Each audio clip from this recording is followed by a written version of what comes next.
Hi, this is John with Hilbrands Carpet Care. Today we're going to clean a linen chair. So linen chairs are typically considered one of the hardest to clean because they watermark. And on this one we can see some grease spots all over it. So it's going to be a little tougher. And here's our telltale watermark. It's not brown, so it's not as bad, but we can see some blue there on the side. So maybe someone worked on that blue and got something. Watermarked it. Also, that top was heavily spotted. So a lot to work on this chair. And when you're working on linen, we have to be careful of our chemicals. So this is a neutral spotter that I'll be using. And neutral spotter is pretty safe to use, but we'll be rinsing it with a low pH to get the pH down, which prevents those watermarks. So let's begin the cleaning. Okay, so let's start with the pre-wetting. Pre-wetting is important because it makes chemicals not spot directly, but they tend to bleed out. So they tend to not cause watermarks as likely because things tend to even out in the fiber. Also, it makes the spotting work better because there's already some moisture there. So you start with a good pre-spray, getting it all wet. Now I'm going to work on the degreaser here, and I'm going to degrease it pretty heavily because, like I said, I was going to be neutralizing it with the low pH in the hand tool, and I don't want to have to neutralize it, then find something, then neutralize that, then find something. So I kind of want it all to be neutralized at the same time because you're going to have to go over it numerous times.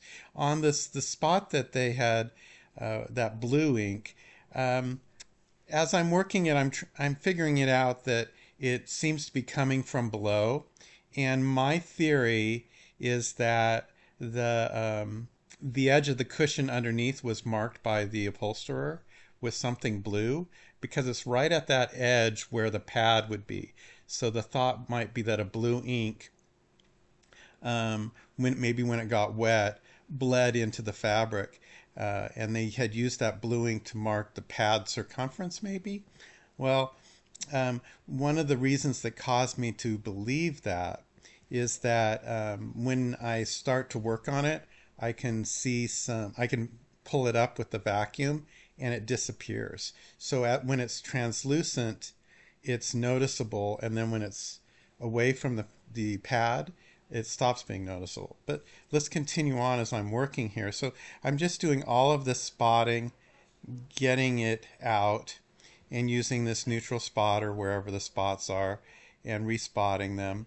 And one of the things about spotters is when you see it kind of looking dry, not getting sudsy, the grease itself is keeping it from foaming up. It's kind of neutralizing that chemical. So you keep working it until you can see that the lather is more uniform, and that kind of means that the grease is more broken down. If I see that I've got good lather on it and the spots have worked away, I'll start the steaming. So here I am with the steam tool, and you can see that white foam that's coming out. That actually is the all fiber rinse that we're using to rinse it. It's a low pH chemical and it prevents watermarks, but it also helps remove them. So when we're cleaning a linen, a lot of things are careful, and it's nice to be out here in the garage where I can go ahead and be a little more splashy. I also clean my cushions outside in the garage or on the porch, and I have like a system of 3 little tables that I use to clean cushions. So on the frames, when I'm cleaning a sofa frame inside, I might put a towel down, or I might be more careful. But I just keep working here and rinsing this, and you can see how nice it's coming out as I'm going over it. So I'm really having good results. So now we're getting over to this edge where that blue ink was, and it's going to be more challenging. And you can see when I had wetted it how dark it gets. It really didn't bother me because I knew that I could get some of it out, and I probably would end up getting out whatever might bleed. But if I wasn't doing this rinsing after, I'd be a little more concerned. So here's the blue that we left after those 3 passes that I did. It's a lot lighter than it was, but I'm going to just keep working on it. And the rule when you're working on something is to keep going over it until it stops improving. So we don't want to work something to death. You don't just keep going over and getting no improvement. So, but you might try something else, but since this is the best chemical I have for this fabric, I'm just going to keep working on that with this chemical that I have. And it'll actually remove ink as well. Some ink chemicals that are out there, one of the best ones is rubbing alcohol. But actually, I'm kind of figuring out that there is something coming from below.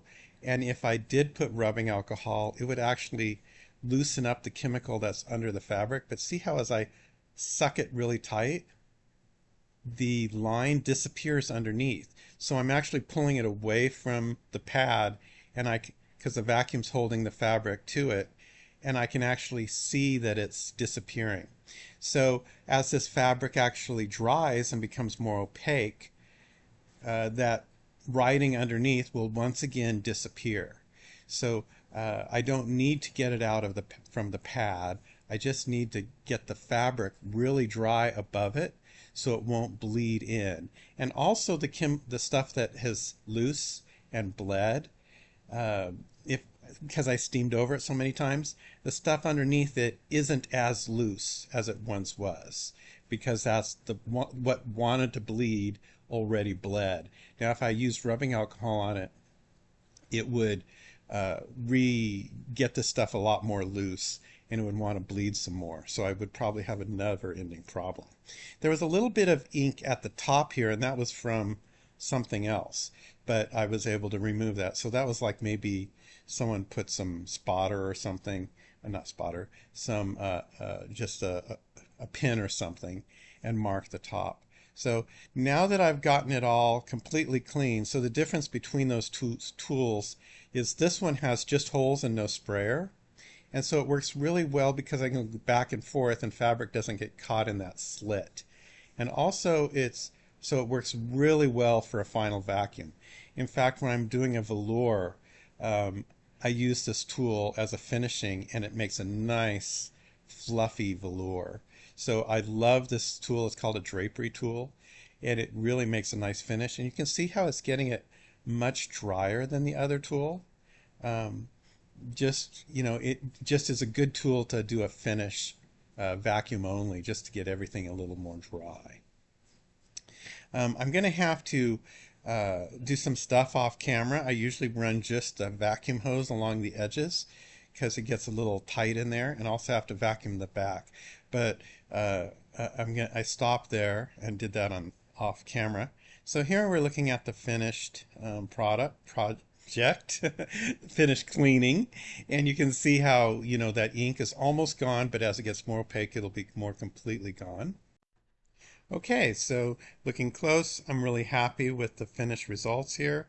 All these little grease blobs are all gone all over the place. Nice and smooth cleaning. The watermark is gone. The top edge, where they had grabs on both sides with greasy hands from kids, they're gone. So there was also a little bit of ink up there too. So all that's gone. Really nice. Price-wise, I think this was just a $20 chair, but you can see all the detail that went on to clean it. So cleaning things like this versus if you did it to yourself, you might have used alcohol, as many people say, on the ink spot and not realize that it was from a pad marking.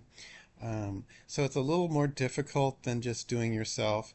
Hopefully you'll have a good technician if you're not in my area, but if you are, I hope I've convinced you to call us here at Hilbrands Carpet Care out in Temecula. And thank you for watching our video. Give me a thumbs up and a like if you liked it. Thank you. Bye-bye.